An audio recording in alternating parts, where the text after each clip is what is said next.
been a pleasure to teach, research and write about Woolf's interest in music over the last 15 years or so. Woolf's ability to take inspiration from diverse sources and to inspire musicians, painters, dramatists, dancers and other artists seems to me one of the most fascinating aspects of her work. I've also had the opportunity as founding director of the Virginia Woolf and Music Project to collaborate with composers and other musicians as they respond to Woolf's writing. We have been fortunate to commission some new pieces of music and to work with public audiences, raising awareness of music's role in Woolf's life and in the lives of members of the Bloomsbury Group. We've also championed the work of women composers with whom Woolf was associated, but whose repertoire is now rarely performed. She grew up immersed in music. In 1923, she reflected, "I spent my youth in Covent Garden Opera House, and as a young woman, Woolf was attending the opera and concerts 3 or 4 times a week, sometimes nightly." Like most women of her age and social class, she'd received a basic music education in singing and piano, but her passion as a listener far outstripped any abilities as a performer. Her letters and diaries repeatedly convey her love of the canonical classical repertoire, particularly the works of Bach, Mozart, Beethoven and Wagner, but Woolf heard a wide variety of music in a wide variety of settings. Folk music, as she travelled in England, Scotland and continental Europe, comic and patriotic songs in music halls, and Russian ballet music when the Ballet Russe visited London. As a young writer, Woolf published some music criticism, and when she was learning the craft of bookbinding, the very first text she chose to bind was sheet music. After her marriage to Leonard Woolf, who worked as a music critic for several years in the 1920s, the Woolfs established a daily routine which included listening to the gramophone or radio every evening after dinner. The Woolfs also became subscription members of the National Gramophonic Society, which exposed them to avant-garde contemporary repertoire, including work by Schoenberg. Through the Hogarth Press, they published studies of contemporary composers and music, and books of music appreciation aimed at the common listener. Woolf also had first-hand knowledge of professional musical life through the composers, music critics, conductors and other musicians with whom she had friendships or acquaintances. She knew several of the most important women composers and conductors of her time, including Nadia Boulanger, Germaine Taillefer and Ethel Smythe, whose friendship with Woolf in the 1930s was exceptionally close. Music had a substantial influence on Woolf's writing. Like many other modernists, Woolf uses musical metaphors and terminology to describe her own experiments with literary form and her aspirations as a writer. She repeatedly compares her diary entries, for example, to a pianist practicing their scales or a musician tuning up. And in 1940, she famously observed, "I always think of my books as music before I write them." Many of Woolf's early reviewers noted parallels between her literary innovations and those of contemporary composers. Some of her experimental uses of narrative perspective, repetition and variation derive from her close study of particular musical works and genres.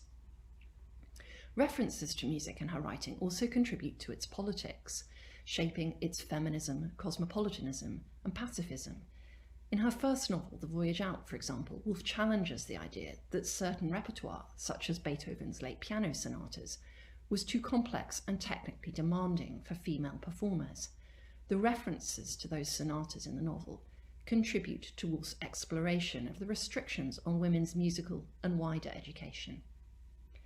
In turn, Woolf's writing has inspired many composers. Some, such as the American Dominic Argento, set Woolf's words, using extracts from her diaries as the text for a song cycle.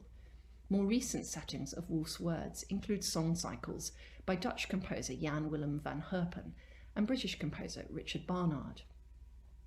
In this song Fancy from Argento's 1974 cycle, Woolf reflects on her desire to find new ways of writing. Why not invent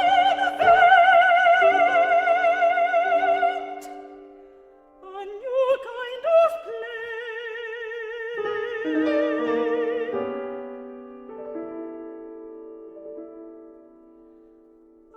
As for instance,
In Jeremy Thurlow's 2016 string quartet, Memory is the Seamstress, he takes inspiration from the following passage in Orlando, in which the narrator reflects that nature has made each of us so unequally of clay and diamonds, held together only by memory. Memory is the seamstress, and a capricious one at that.